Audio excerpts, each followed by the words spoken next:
안녕하세요. 아포입니다. 정말 많은 사람들이 나는 부자가 되고 싶다.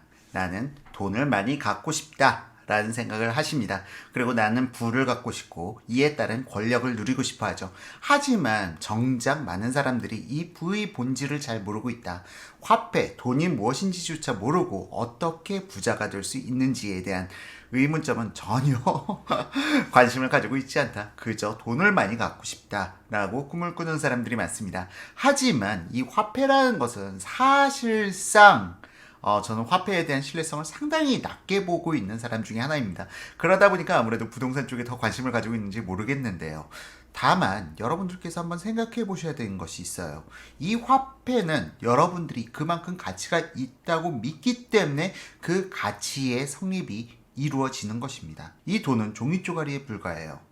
자, 어쨌든 오늘은 약간 거시경제에 관련된 이야기를 할 겁니다. 하지만 거시경제, 거시경제는 너무 어렵지 않나요? 라고 생각하시는데요. 사실은 거시경제가 훨씬 더 쉬워요. 거시경제가 훨씬 더 쉽고요.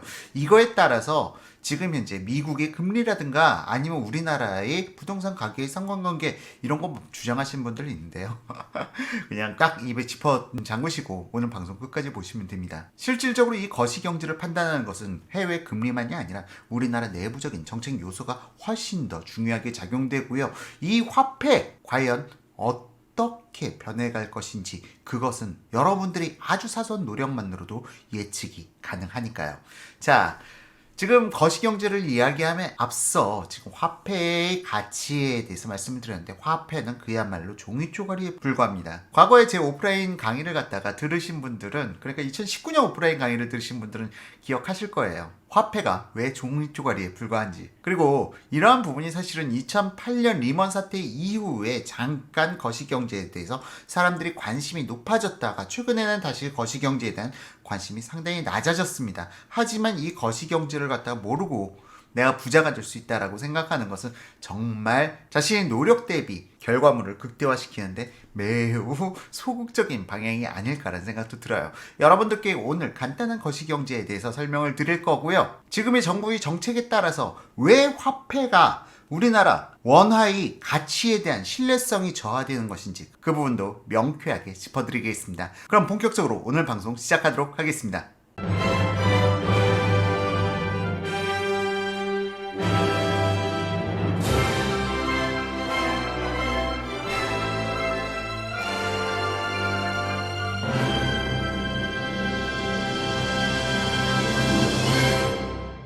사실 종이화폐의 기원은 어음과 같은 성격이 상당히 강했습니다. 그러니까 창고의 보관 문서 같은 형태의 종이 쪼가리가 화폐로서의 기능을 시작한 것은 중세시대 때 아랍 상인들이 창고 보관증을 갖다가 거래하는 그러한 부분을 갖다가 착안해서 종이화폐가 만들어지기 시작했지만 그거는 엄연히 종이 쪼가리가 아니라 어음 문서였어요. 내가 이 종이 쪼가리를 가져가면은 그에 상당한 물건을 갖다 교환해 주는데 이 물건을 들고 다니기 너무 무겁다 보니까 이 창고 보관 문서를 갖다가 서로 거래하고 화폐처럼 사용이 된 것이죠. 그리고 나서 이러한 부분이 1971년까지 이어져 오게 됩니다. 사실상 1971년 전후로 화폐는 어마어마한 변화를 갖다가 겪게 되는데요. 이 전에는 화폐 이꼬르 금이었습니다. 미국에서 전 세계 금의 약 70%, 그러니까 2차 세계대전 이후로 일시적으로 전 세계의 모든 금이 미국으로 쏠리게 됐고 이 미국에서는 이 금을 가지고 달러를 갖다 발행하고 다른 국가들은 미국과 이 달러 환율이 고정되어서 연계되어서 우리나라의 화폐를 달러로 환전하고 이 달러를 갖다가 미국에다가 그러니까 FRB에다가 금으로 바꿔줘 하고 요구를 하게 되면 미국에서는 그만큼 그 상당한 만큼의 금을 갖다가 교환해주는 그러한 시기가 있었죠. 바로 금태환의 시기라고 합니다. 하지만 1971년 닉슨 대통령이 더 이상 우리 국가는 미국은 금태환을 할 수 있는 능력이 없다라는 걸 밝히고 배째라고 전 세계에 선언하게 됩니다. 그러므로 인해서 금태환제는 무너지게 되고요. 그 이후 1971년 8월 15일 이후로는 화폐에 대한 혼돈이 어마어마하게 시장을 갖다 뒤흔들게 됩니다. 여러분들께서 알고 계신 1차 석유파동이나 2차 석유파동 역시도 이 미국의 금태환제 포기 선언과 더불어서 화폐에 대한 신뢰가 너무나도 떨어지다 보니까 나타나는 현상이고요. 그 이후로 화폐는 신용화폐의 시대를 갖다가 걷게 됩니다. 그리고 미국에서는 이러한 화폐에 대한 신뢰를 갖다 회복하기 위해서 어마어마한 고금리 전략을 통해서 다시 한번 화폐에 대한 신뢰를 갖다 끌어왔지만, 사실상 이 화폐가 종이적 거래에 불과하다는 것은 그 누구나가 다 알고 있는 사실입니다. 그리고 이 종이 쪼가리에 대한 신뢰를 갖다가 유지할 수 있는 건 바로 그 국가의 막강한 힘이 존재해야만 이 종이 쪼가리에 대한 화폐의 신뢰성을 사람들이 믿어줄 수가 있는 것이죠. 이 화폐가 이만큼의 가치가 있다라고 이야기할 수 있는 건 그 국가의 권력이 상당히 강하게 유지되고 있을 때 가능한 일입니다. 하지만 국가의 권력이 무너지게 되면 어떻게 되느냐? 바로 사람들은 그 국가의 화폐에 대한 신뢰성을 갖다 잃게 되는 것이고요. 그만큼 초인플레이션이 발생되게 됩니다. 그러면은 국가에서는 또 출구 전략을 통해서 금리를 갖다 높여주고, 야, 다시 우리 화폐에 가치 있어, 우리 화폐를 믿어줘 하는 출구 전략을 실행하게 되는데요. 근데 이 또한 국가에 대한 신뢰도가 보장되어야만 그 높은 금리를 갖다가 믿어줄 수가 있는 겁니다. 국가에서 야, 우리가 얼마든지 이 화폐를 갖다가 가지고 있는 것에 대한 대가를 갖다가 금리로 보장해 줄 수가 있어 라고 주장하는 것 역시도 이 국가에 대한 신뢰도가 높아야 되는 것이죠. 그리고 사람들이 이 국가의 화폐에 대한 신뢰도가 완전히 무너졌을 때는 더 이상 그 화폐에 대한 신뢰 회복은 불가능한 상황까지 접어드는 경우도 종종 있습니다. 예를 들자면은 단적인 예로 베네수엘라라든지 아니면 남아프리카, 수단과 같은 국가들이 그러한 국가들이겠죠. 자, 물론 우리나라가 지금 그 정도 수준은 아닙니다. 하지만 화폐의 가치에 있어서만큼은 오늘 방송을 갖다 보시고 난다면 여러분들께서 분명 왜 우리나라에서 한동안 비트코인 광풍이 불었고, 그리고 작년에는 또다시 사람들이 달러 사재기 광풍에 돌입했었는지 이 부분까지 명쾌하게 이해하실 수 있을 거라고 생각합니다. 자, 그럼 화면 전환해서 지금 제가 말씀드린 내용을 갖다가 여러분들께 설명드릴 건데요.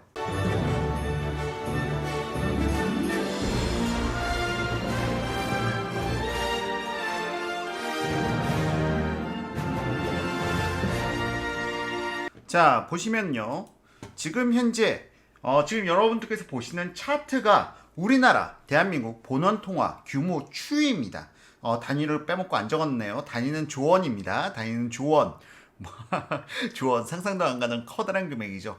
자, 어쨌든 본원통화, 우리나라에서 직접 발행하는 통화, 그러니까 여러분들이 들고 다니시는 종이 화폐, 그 정부에서 찍어낸 돈, 이것이 본원통화입니다. 그리고 대한민국에 풀려있는 본원통화는 2019년 현재 말잔 기준으로, 말잔이라는 건 연말 잔액 기준으로 193조 원이 화폐가 찍혀 있습니다. 자, 대한민국에 그럼 화폐가 193조밖에 없어? 야, 그러면은 이게 어떻게 우리가 지금 부동산이라든지 아니면은 GDP조차도 1800조 원을 넘어가게 되는데 이게 무슨 말이 되는 소리야? 라고 말씀하실 수가 있는데요. 실질적으로 화폐, 대한민국에서 발행한 화폐는 193조가 맞습니다. 다만 이게 바로 신용팽창이라는 과정을 갖다 거치면서 M1, M2 그리고 LF까지 해서 광의의 통화까지 3,824조 원까지 팽창하게 되는 거죠. 실질적으로 존재하지 않는 돈,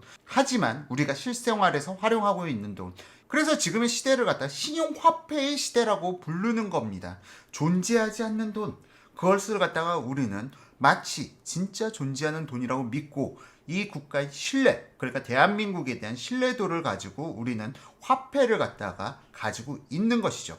앞서 말씀드렸다시피 화폐에 대한 신뢰도를 가지려면 그 정부의 일관성 있는 재정 정책이 상당히 중요하게 됩니다. 그리고 나서 화폐를 갖다 발행하는 양에 따라서 이 화폐의 신뢰도를 갖다 믿어주게 되는데요. 지금 사실상 보게 되면은 최근 대한민국의 화폐 흐름을 갖다 보시면 깜짝 놀라실 겁니다. 2007년도까지만 해도 우리나라 본원화폐 발행량은 53조 원에 불과했습니다. 이 53조 원에 불과한 돈이 매년 8조, 6조, 6조, 5조, 9조, 16조, 13조, 15조, 12조 이렇게 증가해 가면서 현재는 193조 원에 이르게 된 것입니다. 자, 그리고 최근 문재인 정부가 들어서고 나서 아니 갑자기 본원 통화가 왜 이렇게 늘어났어? 아니 2018년에는 그 전에 13년 동안 19조 원대를 발행한 적은 없었는데, 그리고 나서 대한민국 건국 이래로 2019년 20조 원을 갖다가 추가로 발행하는 이러한 상황에 우리가 직면하에 있는 것이죠. 야, 왜 이렇게 문재인 정부 들어와가지고 화폐를 갖다가 많이 찍어내? 하고 여러분들이 궁금증을 갖다 자아내실 수가 있을 거예요. 자, 화폐가 증가되는 이유는 딱 세 가지로 분류가 됩니다. 이 세 가지가 무엇이냐? 첫 번째, 바로 정부의 세수 대비 예산이 과도할 경우. 정부의 예산이 과도할 경우에는 그만큼 화폐를 찍어내거나 아니면 국채를 발행하게 됩니다. 그런데 일단 국채 발행이라는 건 입법기관의 승인 절차도 필요하고요. 단순하게 행정처 마음대로 할 수 있는 건 아닙니다. 자, 그러다 보니까 화폐가 급하게 필요할 때는 화폐, 돈을 갖다가 찍어내게 된다. 자, 이러한 부분으로 인해서 지금 실질적으로 세수 대비해서 과도한 예산이 잡혀져 있을 경우에 정부는 화폐를 찍어내거나 아니면 국채를 발행하게 되고요. 두 번째 케이스, 화폐를 갖다가 왜 발행하느냐? 우리나라 기업들이 너무 해외에 나가서 수출을 잘해. 수출을 잘해와가지고 막 화폐를 갖다가 달러를 갖다 벌어들여와. 달러를 갖다 벌어들여오면은 우리나라에서는 이 달러로 직원들에게 월급을 주고 가게 임대료를 내고 또 재료를 사오고 할 수가 없다 보니까 바로 한국은행에 와서 야, 우리가 돈 달러 이만큼 벌어왔으니 이걸 환전해줘 했을 때 이러한 환전으로 인해서 또 화폐가 발행되게 되죠. 마지막으로는 은행에서 가계 대출, 그러니까 은행에서 대출을 해줘야 되는데, 야, 은행에서 돈을 어느 정도 가지고 있어야지. 그러다 보니까 한국은행에다 돈을 빌리게 되고 그 과정에서 또 화폐를 갖다 찍어내게 되는 것입니다. 자, 그런데 여기서 그러니까 지금 보게 되면은 2013년, 14년, 15년, 16년, 17년 이 시기에 화폐 증가는 어떤 의미에서 봤을 때는 가계부채라는 영향도 상당 부분 큰 포지션을 차지하고 있는데, 지금 2018년부터 분위기가 바뀌었습니다. 어떻게 분위기가 바뀌었느냐? 바로 정부의 재정 확장으로 인해서 나타난 현상이다라고 풀이해 볼 수가 있어요. 대한민국 예산이 늘어도 너무 급격하게 늘었다. 자, 그럼 대한민국 예산에 대해서도 한번 여러분들께서 궁금해 하실 텐데요. 대한민국의 예산을 봤더니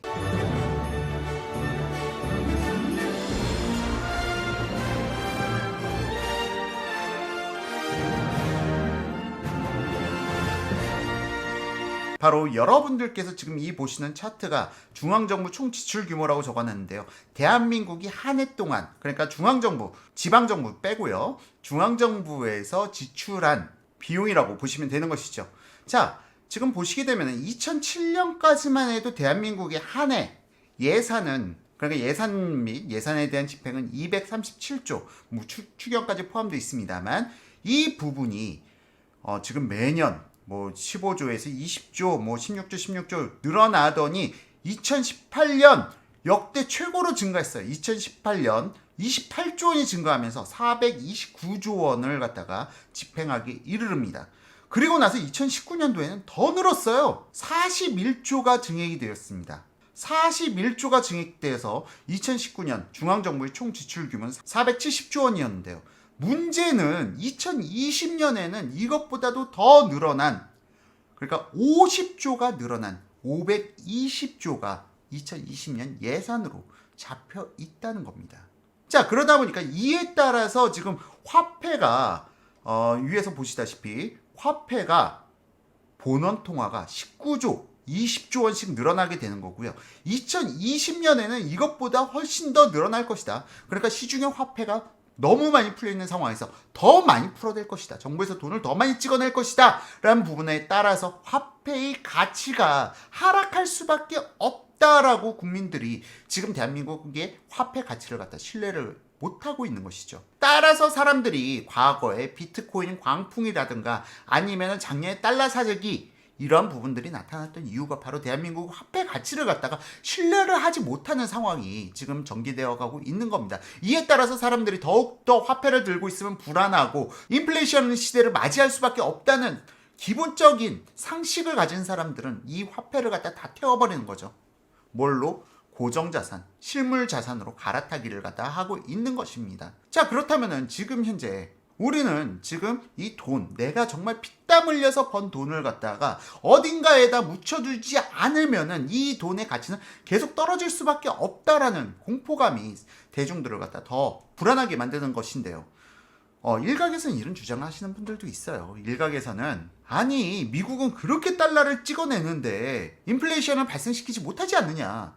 아니 너는 거시경제를 공부한다면서 무슨 그런 이야기를 하느냐. 해외에서 아니 EU라든지 일본에서 뭐 그런 사례가 있느냐라고 이야기하시는 분들도 있지만 우리나라의 원화는 기축통화로서의 지위를 갖지 못한 나라입니다. 기축통화라는 것은 전 세계 어딜 가서든 그 통화가 통용되는 것을 갖다 기축통화라고 하는데요. 미국 달러는 기축통화입니다. 하지만 우리나라 돈을 세계 어느 국가에 가가지고 야 이거 5만 원짜리야 이걸로 나는 스테이크를 사 먹겠어 하면은 다른 국가에서 누가 이 5만 원짜리를 받아주시냐는 거죠. 자, 그렇기 때문에 우리나라에 이 풀려있는 시중 화폐는 결국은 어느 한쪽으로 몰릴 수밖에 없는 겁니다. 지금처럼 화폐에 대한 신뢰도가 불안한 시점에서는요. 물론 이 돈이 좀 그러니까 투자, 예를 들어서 뭐 주식시장이라든가 아니면 내가 사업을 하는데 쓴다면 상당히 좋은 긍정의 순환 고리를 이어갈 수 있다는 정부의 주장도 맞습니다. 정부의 주장도 맞는데요. 문제는 지금 사업을 할 수 있는 분위기를 정부가 만들어주고 있냐는 거예요. 정부에서는 지금 법인세를 갖다가 어마어마하게 올렸고 더욱이 이 탈세에 대해서 너무 고강도 조사, 또한 최저임금 인상이라든지 주 52시간 근무라든지 노동 환경조차도 너무 사업자들에게 불리한 방향으로 만들어가고 있는데 과연 사람들이 내가 투자를 할 수 있는 그러한 분위기를 정부가 조성하고 있는지도 한번 생각해 봐야겠죠. 따라서 지금 정부에서 무식하게 자꾸 재정을 갖다 늘려가고 화폐를 찍어낸다는 것은 오히려 국민들이 이 화폐를 들고 있는 것에 대한 불안감을 갖다가 더 가중시키는 역할만 할 뿐인 겁니다. 그렇기 때문에 현 정부의 거시 경제적 지금 정책들이 부동산 가격을 갖다가 불안한 안개 속 정국으로 만들어가고 있는 것인데요. 자, 어쨌든 본원통화 지금 얘기하다가 그러니까 총 지출 규모를 얘기하다가 넘어갔는데, 자, 앞서 말씀드렸다시피 지금 본원통화를 늘리는 것은 바로 중앙정부의 예산의 집행이 세수 대비 과도하게 발생될 때 화폐를 찍어낸다. 물론 이 화폐를 찍어내는 것이 단순하게 화폐만 찍어내는 건 아닙니다. 다시 말씀드려요. 국채를 갖다가 발행한다고 말씀드렸어요. 통화를 갖다가 너무 화폐를 찍어내게 되면은 시장에 인플레이션 등 불안 요소를 갖다가 가중시킬 수가 있다 보니까 정부에서는 시기별로 국채를 갖다가 발행하면서 화폐의 발행량을 갖다 조절하기도 합니다.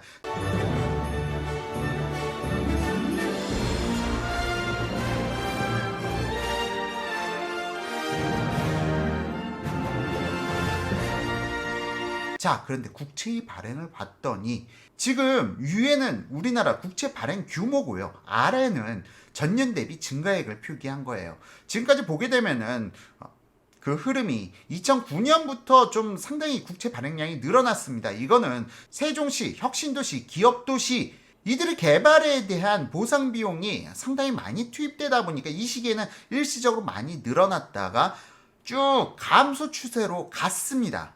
그러다가 다시 2013년부터 국채 발행량이 서서히 늘기 시작하더니 2015년에 정점을 찍게 되고요. 국채 발행량이 그러니까 연말 잔액 기준으로 해서 52조 원이 늘어났었는데 이게 다시 박근혜 정부 말기로 가면서 점점 국채 발행 규모를 줄여나가는 그 분위기 속에서 2019년 빵 하고 다시 47조 원의 국채 발행이 늘어난 거예요. 자, 이건 왜 그러느냐? 위에서 말씀드렸죠. 재정, 그러니까 국가의 지출 규모가 너무 늘어났다. 이거에 따라서 지금 화폐를 갖다가 지금 20조 원이나 더 찍어냈는데도 불구하고 부족하다 보니까 돈이 더 필요하다 보니까 더 국채를 갖다가 발행한 것이죠. 어쨌든 이 국채의 발행은 시중의 화폐를 갖다가 흡수하는 역할을 합니다. 이 국채의 발행이란 것은 시중에 과도하게 풀려져 있는 화폐를 갖다가 정부에서 어느 정도 흡수하는 역할을 합니다만 문제는 이 발행된 국채에 대해서는 정부에서 매년 이자를 지급해야 된다. 결국에는 종국에는 이 국채를 갖다 줄여나가기 위해서는 화폐를 갖다 더 늘려서 찍을 수밖에 없다라는 모순된 부분이 같이 작용되어 있는 것입니다.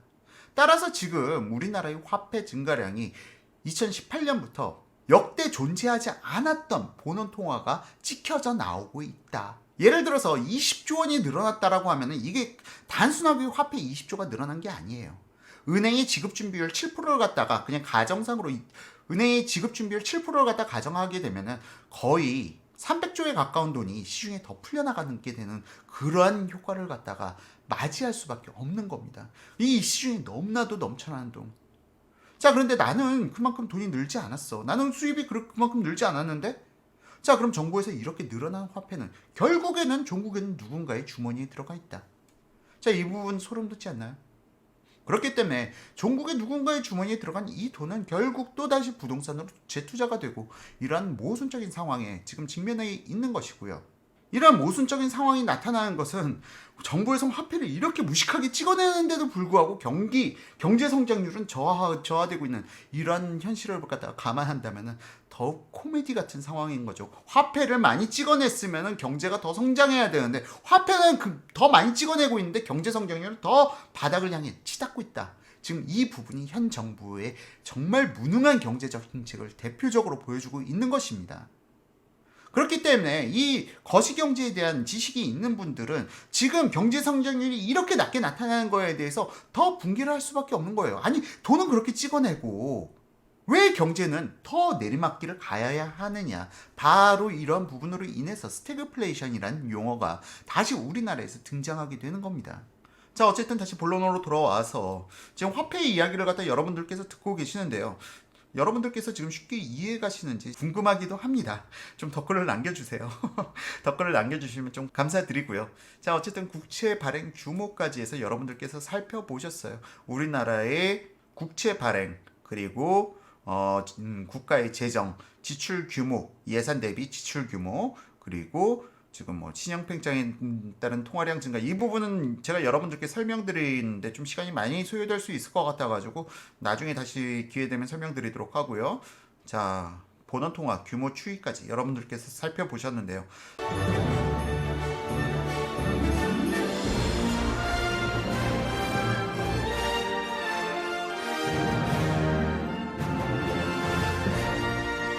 자, 여기서 또다시 부동산 하락을 갖다 주장하시는 분들은 가계부채에 대한 심각성을 갖다 이야기하고 계십니다. 가계부채 지금 너무 폭발적으로 증가하고 있다. 저는 과거 한 2, 3년 전부터 가계부채 폭발적으로 증가하는 거에 대해서는 지나친 공포론 주장이다라고 일관되게 여러분들께 말씀드렸던 바가 있습니다. 자, 그 부분이 무엇인지 제가 또 보여드리겠는데요. 지금 쭉 내려보게 되면은 지금 이 표는 가계대출, 국채, 그리고 국채, 지방채, 특수채를 다 더한 부분에 대해서 증가율을 갖다가 표기한 겁니다. 자, 이 세 개 중에 하나는 가계대출, 국채 혹은 국채, 지방, 특수채, 이 부분에 대한 증가율이에요. 증가율은 2006년 대비해서 2018년을 갖다가 비교했습니다. 자, 이렇게 세 개로 분류한 이유는 뭐냐? 가계대출 심각하다는데 어느 정도인지 2006년 대비해서 2018년 얼마나 늘어났는지를 여러분들께 보여드리기 위함이고요. 그리고 국채는 또 얼마나 늘어났는지, 다음으로 국채, 지방채, 특수채, 이 세 개를 묶은 이유는 지방채, 특수채는 국가에서, 그러니까 정부, 중앙정부에서 직간접적으로 보증의 역할을 하고 있습니다. 특수채가 부도가 난다? 그러면 국가에서 다 물어주게 되어 있어요. 그렇기 때문에 이 세 개의 증가율도 상당히 중요한 부분이죠. 자, 그럼 1, 2, 3번 여러분들은 어떤 것이 가계대출이고 어떤 것이 국채 증가율이고 어떤 것이 국가, 지방, 특수채 증가율이라고 보십니까? 자, 이 세 개 중에 어떤 게 가계부채 증가율일까요? 자, 보시게 되면은 제일 첫 번째 게 바로 국채 증가율이에요. 국채가 2006년 대비해서 2018년 발행 규모가 248%, 2.5배가 증가했다. 그럼 두 번째가 가계부채냐?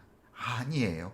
두 번째는 국세 플러스 지방채 그리고 특수채, 이 세 개를 합친 게 바로 두 번째입니다. 262%가 증가했죠. 반면 가계대출, 가계부채는 251%가 증가하는데 그쳤다. 자, 따라서 이걸 봤을 때 사실상 많은 사람들이 가계부채 증가율 너무 심각하다 이야기했지만 국채 증가율하고는 거의 증가율이 비슷하게 나타났고요. 오히려 국채와 지방채 그리고 특수채까지 합친 증가율보다는 가계부채 증가율이 더 낮게 나타났다라는 것이 나타나죠. 자, 여기서 봤을 때 국가에서는 지속적으로 화폐, 본화화폐를 갖다가 찍어내 왔다. 그리고 국가에서조차도 이 빚을 갖다가 정말 늘려나가고 있다. 그런데 가계에다가는 너희는 대출 받지 마라고 이야기한다는 것은 가계에다가 앞으로 인플레이션에 대해서 너희는 그대로 다 감수해 라는 이야기밖에 안 되는 거예요. 그렇기 때문에 국가가 국민들의 대출을 갖다가 규제한다는 것은 과도한 국가 권력을 갖다가 남용하는 거라고 볼 수도 있는 겁니다. 오히려 초이노믹스 때 야, 우리 국가 사정이 이래서 앞으로 한동안 좀 원화를 갖다 많이 발행할 거야. 인플레이션이 좀 나타날 수도 있어. 그렇기 때문에 너희들도 우리 국가도 좀 국채를 갖다 많이 발행할 테니 너희 국민들도 그의 상황에서 좀 대출의 기회를 넓혀줄게라고 얘기하는 정부가 친절한 정부냐? 아니면은 우리는 막 국채 발행할 거야. 본화화폐 막 늘려나갈 거야. 라고 이야기하는데 국민들 너희들은 그냥 인플레이션 다 너희들이 몸빵으로 막아 하는 정부가 국민을 위한 정부냐? 이 부분에 대해서는 여러분들이 한번 생각해 보실 필요가 있는 것이죠. 또한 국채 증가율은 전 상당히 국채가 증가하는 것에 대해서 공포스러운 감정을 가지고 있는데요. 이 공포스러운 감정이라는 것은 결국 국채가 증가한다는 것은 이에 대해서 우리 국민들이 향후에 내야 될 세금이 어마무시하게 늘어날 수밖에 없다는 걸 의미합니다.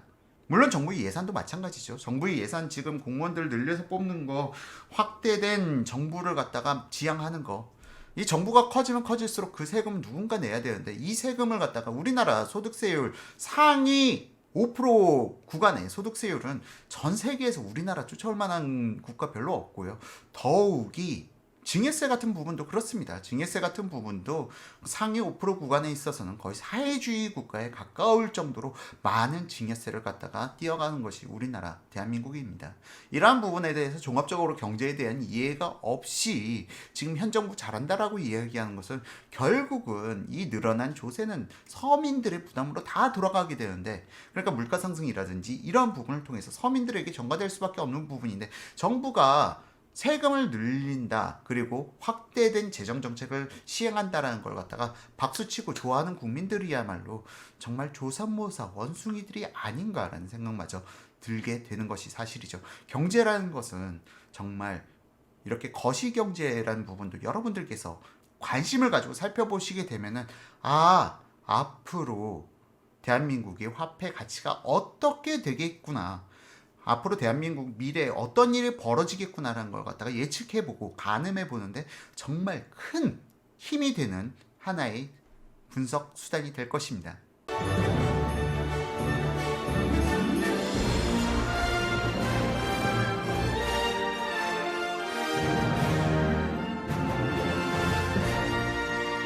자, 어쨌든 지금 2020년의 상황은 더 안 좋습니다.